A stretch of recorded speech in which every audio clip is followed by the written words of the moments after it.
Dados divulgados pelo IBGE, Instituto Brasileiro de Geografia e Estatística, mostram que o PIB, o Produto Interno Bruto, cresceu 0,8% no primeiro trimestre e que a alta é de 2,5% ao ano.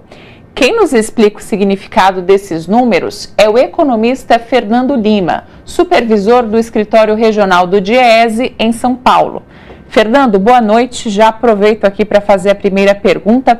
Explica aqui para a gente o que contribuiu para a alta e o que muda na vida do brasileiro com esse resultado positivo do PIB.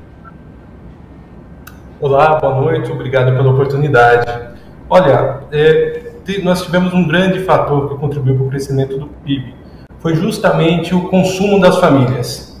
Mas por que o consumo das famílias cresceu?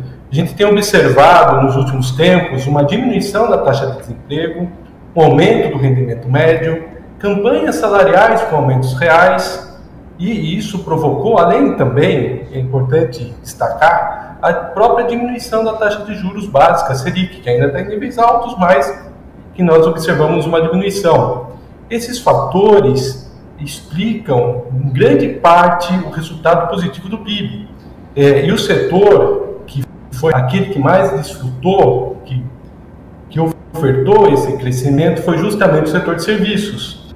Em outras épocas, nós observamos o setor agro, mas nesse anúncio, nesse trimestre, o grande destaque foi o setor de serviços.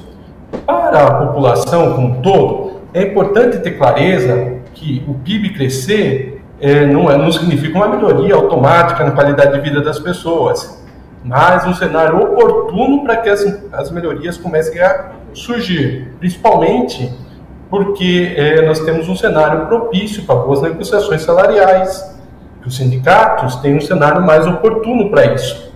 Além disso, nós percebemos também um potencial interessante, por exemplo,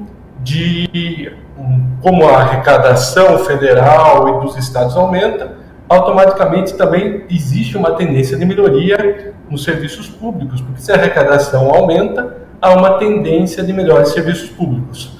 Mas tudo isso é fruto de disputa e tudo isso é mediante as reivindicações justamente dos trabalhadores.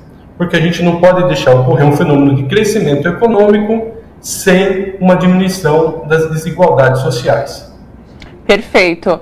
A gente costuma falar, né, Fernando, que a economia, quando cresce, ela entra num ciclo, né? Então, a gente pode esperar mais geração de emprego, a gente pode esperar aumento no consumo?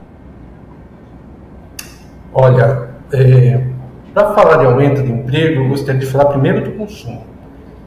Como nós estamos observando inflação em índices dentro da meta e até baixos, nos últimos 12 meses, o INPC, que mede a variação do consumo de famílias de 1 a 5 salários mínimos, a gente observa que está na casa de 3,23%. Isso faz com que o poder de compra do trabalhador e da trabalhadora diminua um pouco para sofrer as consequências do efeito inflacionário. Isso repercute justamente no consumo. Além disso, conforme eu destaquei agora há pouco, a inflação baixa em um cenário econômico de crescimento, há uma tendência nas negociações promovidas pelo sindicato, também tem aumentos reais. Um aumento real significa aumento do poder de compra.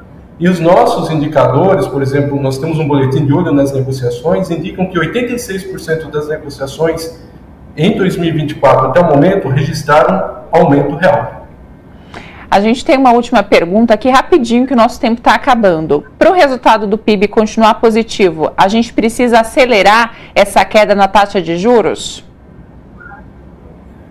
Sem dúvida. Se com a taxa de juros elevada nós observamos um crescimento da economia, imagine se a taxa de juros estivesse em patamares inferiores.